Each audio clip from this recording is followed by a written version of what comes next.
Olá pessoal, estou gravando esse vídeo em cima das nossas aulas, dos slides.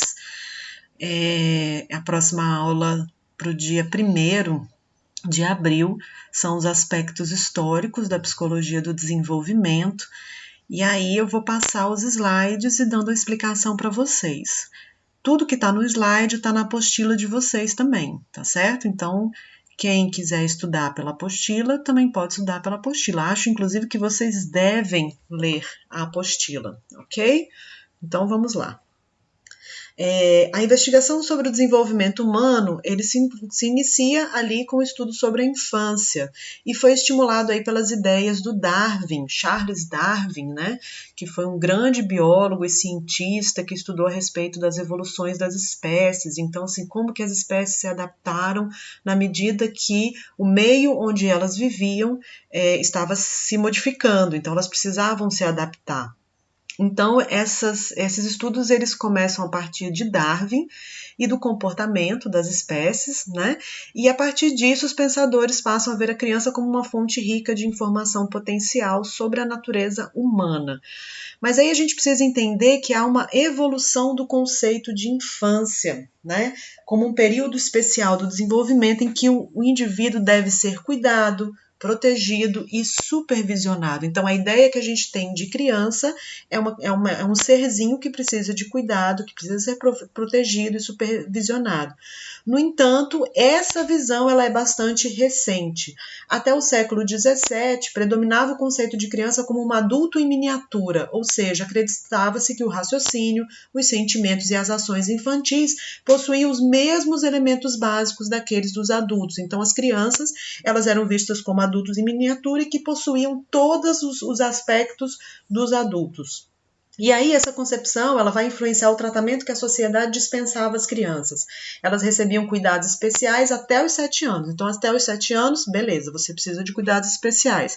A partir disso, ingressavam na comunidade dos adultos e desenvolviam as mesmas atividades que eles. Então, era muito comum, por exemplo, a partir do século XVII aí até o século XVII, na verdade, você ver crianças trabalhando a partir dos 7 anos, né? Então, elas trabalhavam como um adulto. E nas classes menos privilegiadas, elas trabalhavam no campo, vendiam seus produtos nos mercados, aprendiam um ofício. Então, não lhes era dispensado nenhum tratamento especial. Elas não eram tratadas como crianças, elas eram tratadas como adultos. Ao contrário, então, eram alvo de todo tipo de atrocidade por parte dos adultos. Então, era muito comum você ver uma menina de 10 anos pronta para casar, por exemplo. Ela não tinha nem tido a primeira menarca ainda, que é a primeira menstruação, mas ela se torna aí uma mulher a partir dos 7 anos já propícia a casar e constituir uma família, assim como os meninos de trabalhar e sustentar uma família. Olha aí os exemplos que eu trouxe para vocês, a partir da Revolução Industrial aí, quando as crianças trabalhavam nas fábricas, né, trabalhavam tanto quanto os adultos. E aí as famílias mais prósperas, quer dizer, a burguesia, né, fazia distinção entre a infância e a idade adulta. Era comum que as crianças começassem a escolarização aos 4 ou 5 anos e o ensino se esforçava para ser enciclopédico, ou seja, era um amontoado de conteúdos que as crianças iam aprendendo. Eu não sei se alguns de vocês já viram uma enciclopédia. Uma enciclopédia é um livro bastante grande, bastante grosso, que a gente utilizava aí antigamente, antes do Google, né, com vários conteúdos de todos os tipos, de todas as áreas, e o ensino das crianças nessa época era dessa forma. E era para desenvolver as faculdades mentais de atenção, memória, abstração, etc. Por isso que ele era um estudo árduo e difícil, porque era um estudo com muitos conteúdos, um conteúdo vasto e de todas as áreas de ensino, né? O método empregado era a repetição em voz alta das informações dadas pelo mestre, e como ninguém dava importância à compreensão no processo de aprendizagem, imagina, você nem pensava que era uma criança, quanto mais você pensar como que essa criança aprendia, de que forma que ela ia aprender, de que forma ela ia trazer esse conhecimento para o mundo. Então não se questionava a dificuldade dos assuntos ensinados, nem se prestava atenção a essas diferenças individuais. As classes, então, eram compostas com elementos de todas as idades. Então, era muito comum você ver a sala de aula, o que eles entendiam como sala de aula, com várias idades. Então, a gente via meninos de 7 anos e jovens de 18 recitando juntos uma lição. Então, não importava a sua idade e nem o seu processo de aprendizagem. Mais à frente, nas aulas seguintes, a gente vai ver que Piaget, por exemplo, quando ele divide os estágios de desenvolvimento, ele divide, inclusive, a forma como a criança aprende em cada estágio desse, porque a gente tem o cérebro, ele vai crescendo, na medida que a gente vai se desenvolvendo, o cérebro vai crescendo e vai desenvolvendo possibilidades de aprendizagem. Então, você não tem como ensinar um menino de 5 anos a mesma coisa que você está ensinando para um menino de 8, de 10, de 15 anos, porque ele não tem o raciocínio, ele não tem a capacidade, o potencial para aprender as mesmas coisas. Aí, gradativamente, a partir do século XVII, esse conceito de infância vai mudando e eles passam a ser afastados de assuntos ligados a sexo. Até então, quando estavam tendo os bailes, as festas, as orgias que tinham ali na Idade Média, as crianças participavam, porque elas não eram consideradas crianças. Então, todas essas mudanças, no entanto, elas eram exclusivas dos aristocratas e dos burgueses. Então, até esse século, todo mundo participava de tudo, porém, essa diferenciação de tirar a criança do meio, de entender que é nocivo uma criança ficar no meio, por exemplo, de festas com orgias, ela acontece sobretudo com o pessoal da burguesia e da aristocracia, que tinha um pouco mais de conhecimento, estava mais próximo dessa questão moral, dessa questão ética. Até o século XIX, a classe baixa continua a fazer pouca distinção entre as crianças e adultos, que é como aquelas fotos que a gente viu anteriormente lá na Revolução Industrial, né, final do século XVIII, início do século XIX, onde as crianças já trabalhavam, então elas eram ainda vistas como adultos, colocando seus filhos para aprender um ofício ou trabalhar no campo aos 7 ou 8 anos de idade, submetendo-os às mesmas faltas legais que os mais velhos e casando-os no início da adolescência. Foi necessário que muitas crianças não sobrevivessem à infância e que a burguesia crescesse para que ocorressem mudanças reais no tratamento que a sociedade dispensava a este período da vida. Então vejam que a mesa das crianças, a partir dessa compreensão de que elas precisavam ser separadas, começa a aparecer essa ideia de que não, crianças precisam brincar com crianças e adultos precisam ficar com os adultos. E aí vamos sistematizar a psicologia do desenvolvimento em 2 grandes períodos de estudo. Os primeiros estudos, eles datam aí das décadas de 1920 a 1930. E é um estudo sistemático do desenvolvimento infantil que toma impulso aí na primeira metade do nosso século, tá certo? Os primeiros estudos, eles se limitaram à observação das atividades de bebês em seus primeiros anos de vida. Então, a preocupação dos pesquisadores nessa época era responder questões como: quando o bebê se senta pela primeira vez, sem ajuda, quando o caminhar pode ser observado pela primeira vez, quando a criança é capaz de pegar pequenos objetos usando o polegar e o dedo indicador, que é justamente, até então, ela tem um movimento de preensão, que é aquele movimento da criança com a mãozinha fechada, que se você coloca qualquer coisa na palma da mão dela, ela fecha. A partir de que momento ela começa a ter o movimento de pinça, que é pegar pequenos objetos, que é justamente quando ela começa a levar tudo à boca, quando ela descobre o movimento de pinça. E aí a maioria desses estudos teve como objetivo a descrição da regularidade das mudanças do comportamento de acordo com a idade. Então, de acordo com a idade, a criança irá se comportar, daquela maneira. O propósito dos estudiosos era obter um padrão normativo, ou seja, que estivesse normatizado, que estivesse dentro de uma norma para o desenvolvimento físico, motor e social do ser humano, para fazer diagnósticos e prognósticos fidedignos. Então, a gente já falou sobre isso em sala de aula, por exemplo.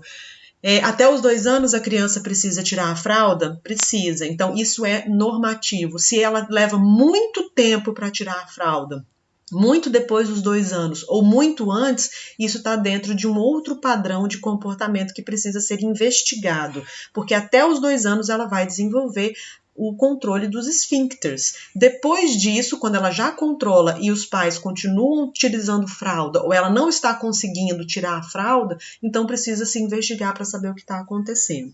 Então, olha aí um exemplo. Uma mãe preocupada com o desenvolvimento de seu filho pode consultar um pediatra ou um psicólogo infantil para descobrir se a criança está ou não dentro da normalidade. O pediatra irá interrogar a mãe ou observar alguns comportamentos da criança e compará-los aos existentes na tabela de desenvolvimento. Essa tabela representa a norma comportamental esperada para crianças da mesma idade.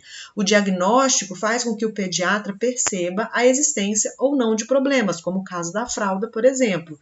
Em caso positivo, ele irá propor determinadas medidas para enfrentá-los. Caso contrário, podem ser evitadas intervenções que seriam prejudiciais ao bem-estar da criança e a ansiedade dos pais pode ser acalmada. Bom, e aí a gente tem as propostas inicialmente do Watson, tá? O Watson foi um dos iniciadores do behaviorismo. Lembra que vocês fizeram algumas pesquisas no início do semestre sobre as escolas, né, tradicionais da psicologia, e uma delas era o behaviorismo, ou comportamentalismo. Behaviorismo vem da palavra behavior, que é comportamento.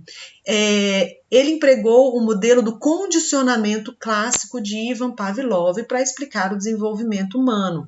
Eu não me lembro se eu falei sobre isso na sala com vocês, mas acontece que o Ivan Pavlov ele descobriu?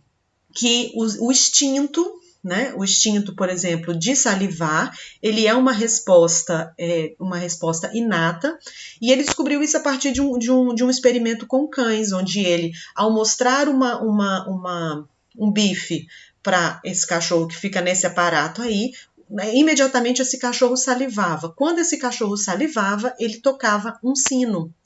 E aí ele fez isso muitas vezes para condicionar o cachorro. Em certo momento, ele tira o bife e, ao tocar a sineta, o cachorro saliva da mesma forma. De acordo com esse modelo, então, os comportamentos, o modelo do behaviorismo, os comportamentos emitidos por crianças e adultos são resultantes de um processo de aprendizagem. A aprendizagem, nesse caso, é definida como a especificidade do comportamento, ou seja, as respostas passam a ser dadas na presença de determinados estímulos. Por exemplo, por que a gente cresce querendo nota nos nossos trabalhos, um salário no nosso emprego, porque lá na tenra infância, todas as vezes que a gente fazia alguma coisa certa, a nossa professora nos dava uma estrelinha, né? Uma estrelinha ou um beijinho, não sei, seja lá como que a professora vai fazer.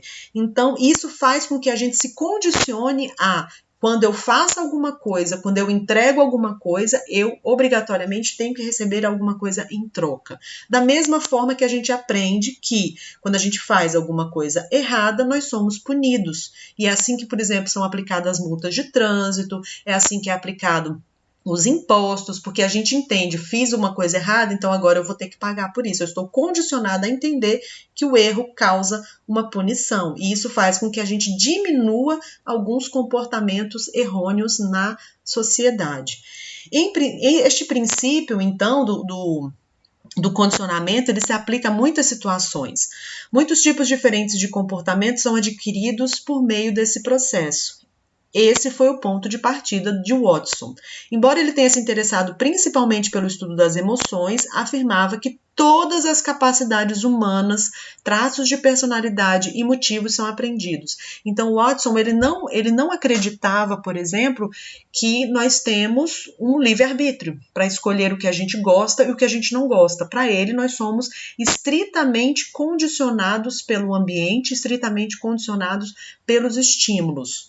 Nesse sentido, a aprendizagem seria responsável pelas mudanças que ocorrem ao longo da vida de uma pessoa, modelando assim sua conduta social, seus pensamentos e seus valores.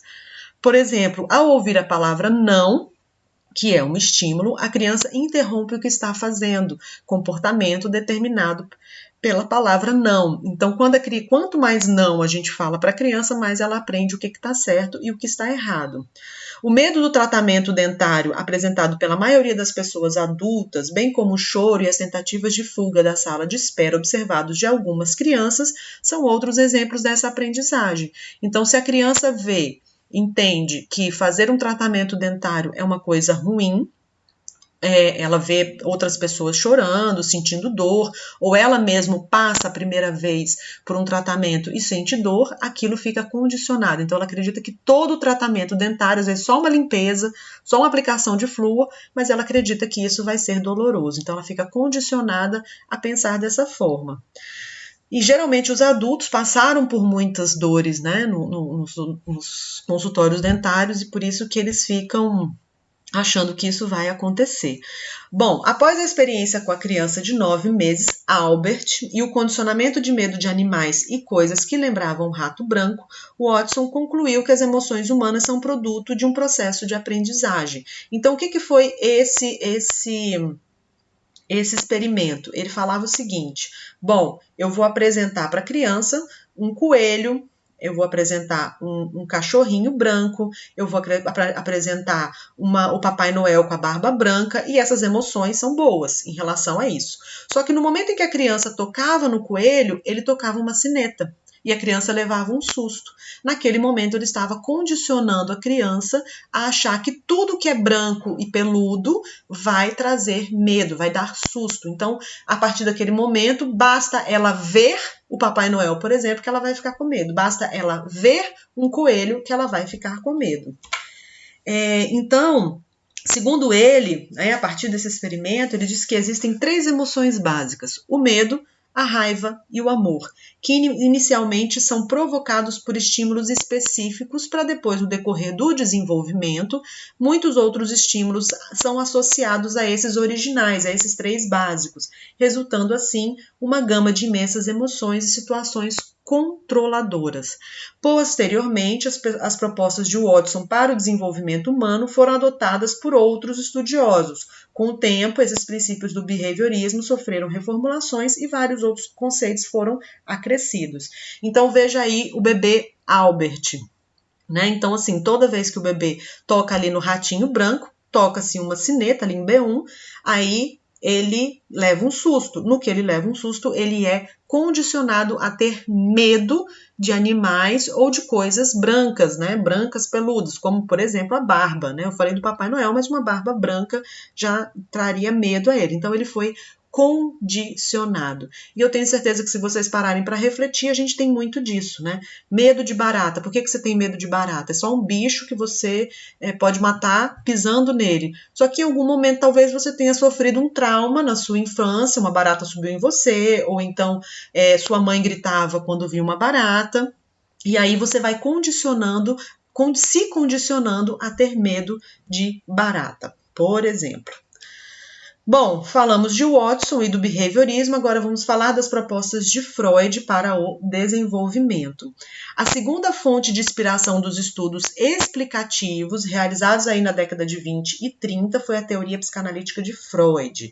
Para ele, as relações afetivas desenvolvidas na infância, principalmente nos primeiros 5 anos de vida, são fundamentais para o equilíbrio emocional posterior. Então, nos 5 primeiros anos de vida, a gente vai determinar as nossas emoções, né? O nosso equilíbrio posteriormente. E segundo Freud, a personalidade, né, ela vai ser formada por 3 sistemas: o id, o ego e o superego. Então ele diz, e esses sistemas são inconscientes, tá, gente? A gente não tem noção, a gente não pega no id, a gente não pega no ego e a gente não pega no superego. Eles estão no nosso inconsciente, aquilo que eu chamo de caixa preta, lá dentro da nossa mente, né? Tudo que está lá escondidinho. Então, olha só, o id, quando a gente nasce, a gente é puro id. Por quê? Porque o id, ele é o princípio do prazer, segundo Freud. Quando eu falo em prazer, eu não estou falando de prazer sexual, eu estou falando de prazer no geral. Então, quando a gente nasce só com o id, por quê?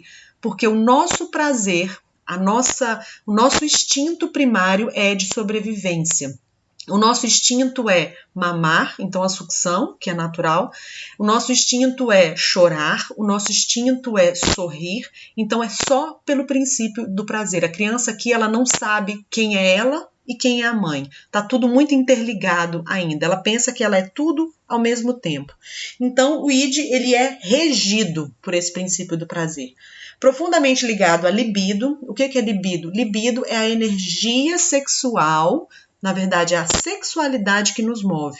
Não tem a ver com sexo, mais uma vez falando. Todo mundo acha que Freud era um pervertido? Não, não é isso. A libido é essa energia que nos movimenta. Por que uma pessoa com depressão, a primeira coisa que é afetada é a libido?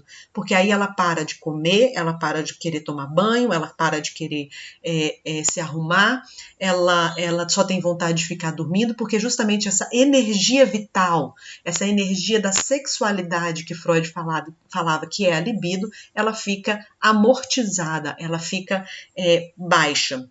Então, o princípio do prazer está profundamente ligado à libido, está relacionado à ação de impulsos e é considerado inato. Inato, para quem não se lembra, é aquilo que a gente já nasce com. Está localizado na zona inconsciente da mente, sem conhecer a realidade consciente e ética agindo. Portanto, apenas a partir de estímulos instintivos, o que lhe atribui a característica de amoral. Professora, a gente tem o id até hoje? Tem. Nós somos constituídos por esses três sistemas, o id, o ego e o superego. Quando a gente nasce, a gente só tem o id. Por isso é que a criança, ela não se importa se a mãe está cansada, ela não tem esse princípio da moral. A partir ali de 1 ano, 1 ano e meio, 2 anos, a criança se descobre. Ela descobre, poxa, eu tenho um nome, eu me reconheço no espelho, que não é outra criança, sou eu mesma. Então aqui ela desenvolve um outro sistema que é o ego. O ego é a nossa parte consciente da mente, é o eu, sou eu, né? Por isso é que diz ego, sendo responsável por funções como percepção, memória, sentimentos e pensamentos. Ele vai ser regido pelo princípio da realidade, sendo o principal influente na interação entre o sujeito e o ambiente externo. Então, é o nosso dia a dia, é o que nos relaciona com a realidade, o que nos traz para a realidade de ter que trabalhar, de ter que arrumar a casa, cuidar dos filhos, de se arrumar, de agora ficar em casa e ter que estudar. Então, esse é o princípio da realidade, é a realidade que nós vivemos no dia a dia. Ele é um componente moral que leva em consideração as normas éticas existentes e atua como um mediador entre o id e o superego. Então, para a gente entender por que ele é um mediador do id e do ego, porque ele está no meio dos dois. É ele que faz essa mediação. Até que ponto eu posso ser id, até que ponto eu posso ser superego. Mas o que é então o superego?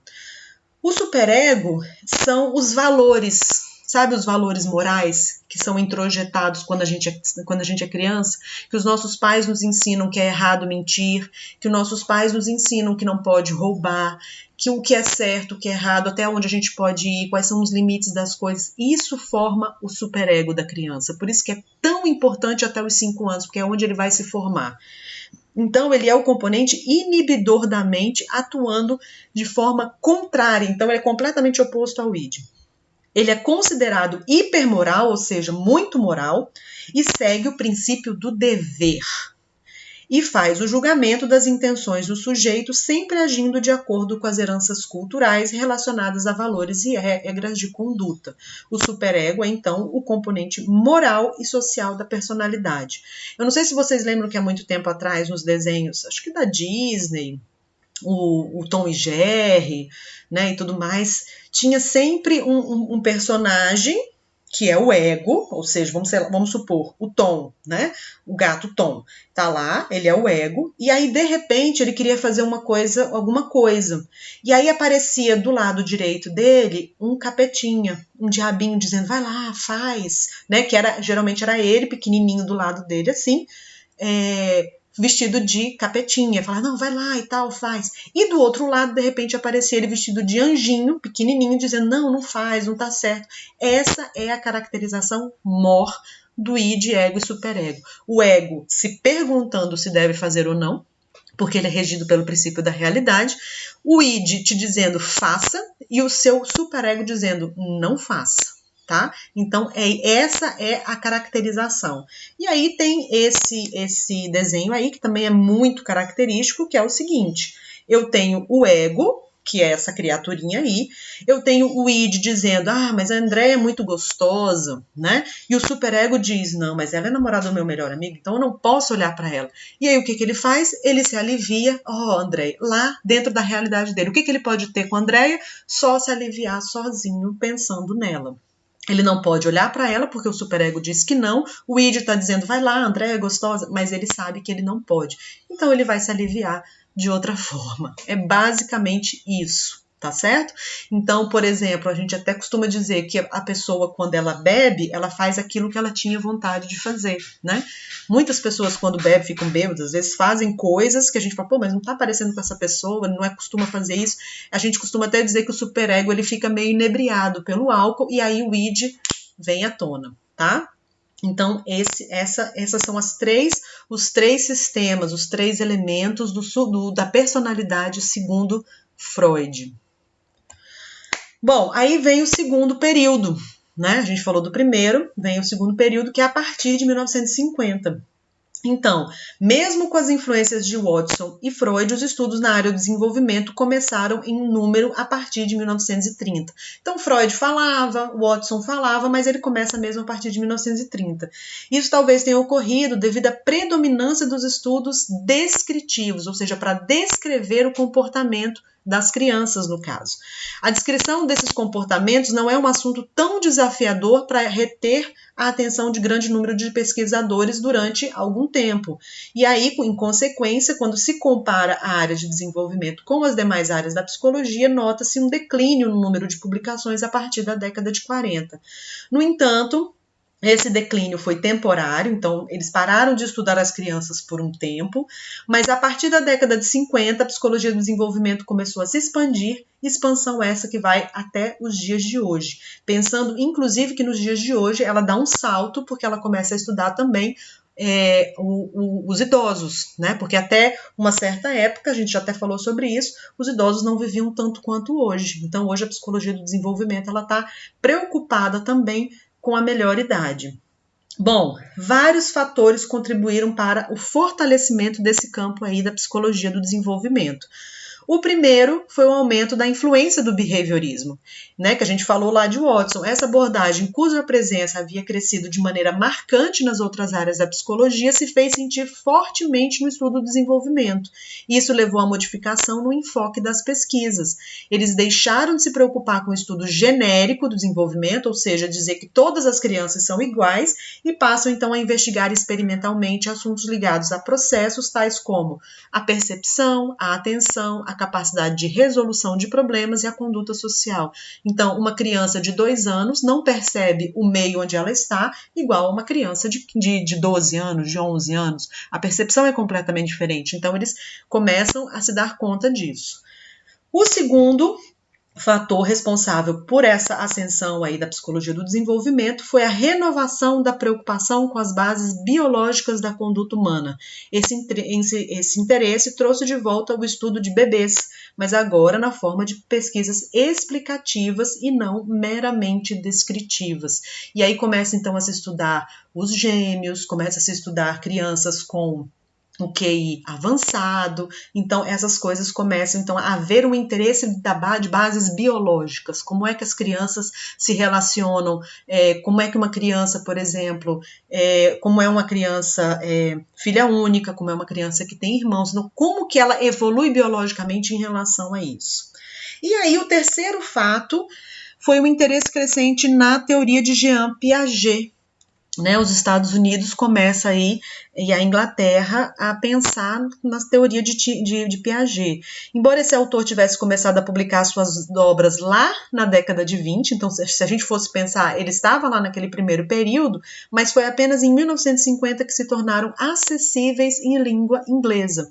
A partir desse momento, a divulgação da teoria de Piaget foi intensa, e sua influência passou a dominar a área do desenvolvimento, né? Então hoje, no Brasil, ele chega na década de 60, e hoje, quando você fala fala em desenvolvimento humano, não tem como não falar de Jean Piaget. Tá? Então, qualquer coisa que você procure na internet sobre desenvolvimento vai ter uma certa influência aí do Piaget.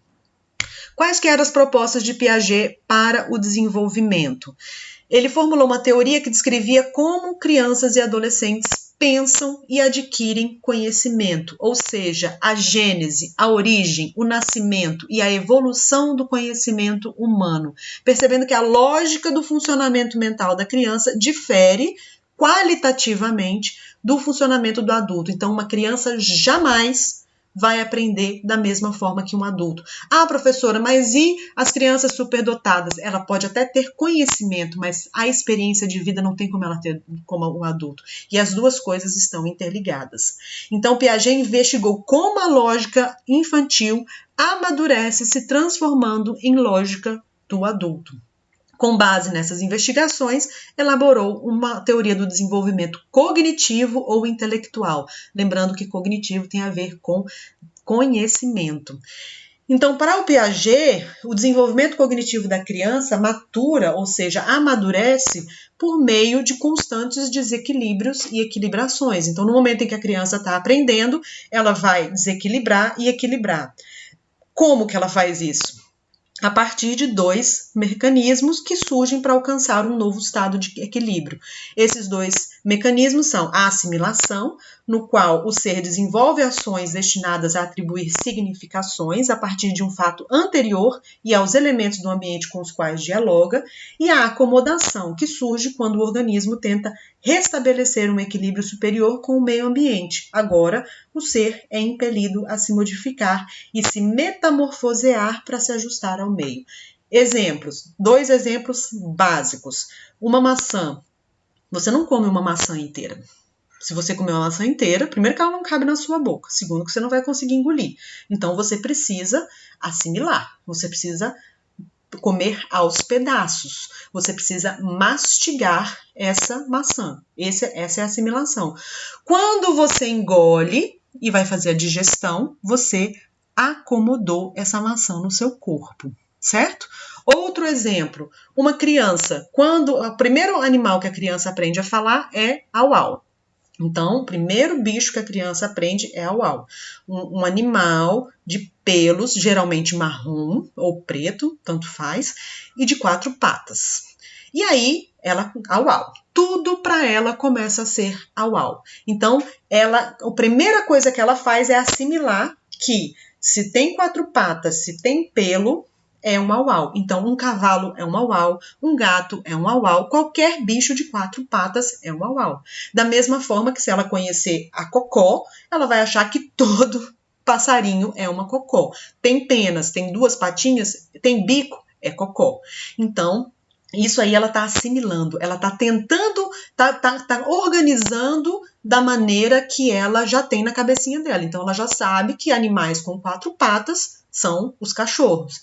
No momento em que ela entende que nem todo animal de 4 patas e pelos é um cachorro, nem todo animal com penas, bico e 2 patinhas é uma cocó, aí ela acomodou e entendeu que são galinhas, avestruz, passarinho, é cachorro, é gato, é cavalo, é vaca, etc. Então, esse é o processo de assimilação e acomodação. Como que isso ocorre, por exemplo, com nós adultos? Quando a gente fala em sala de aula, gente, vão para casa, chegam em casa, arranjam um tempinho para estudar o que foi visto aqui na sala de aula. Por quê? Porque na sala de aula vocês estão assimilando. Vocês estão tentando entender aquele conteúdo que está sendo passado pelo professor. Mas isso só vai ser acomodado num segundo momento quando você rever a matéria. É assim que acontece o processo de aprendizagem, porque aí a gente entra em equilíbrio. Bom, como dito anteriormente, No ato de amadurecimento da gênese, ou seja, da origem do conhecimento, a criança vai passar por estágios de desenvolvimento psicológico, segundo Piaget. Apesar das características peculiares, apresenta uma ligação de desenvolvimento do saber. Assim, podem se distinguir 4 estágios do desenvolvimento lógico, segundo Piaget. O sensório-motor, que vai de quando ele nasce, de 0 a aproximadamente 18 ou 24 meses, ou seja, 2 aninhos.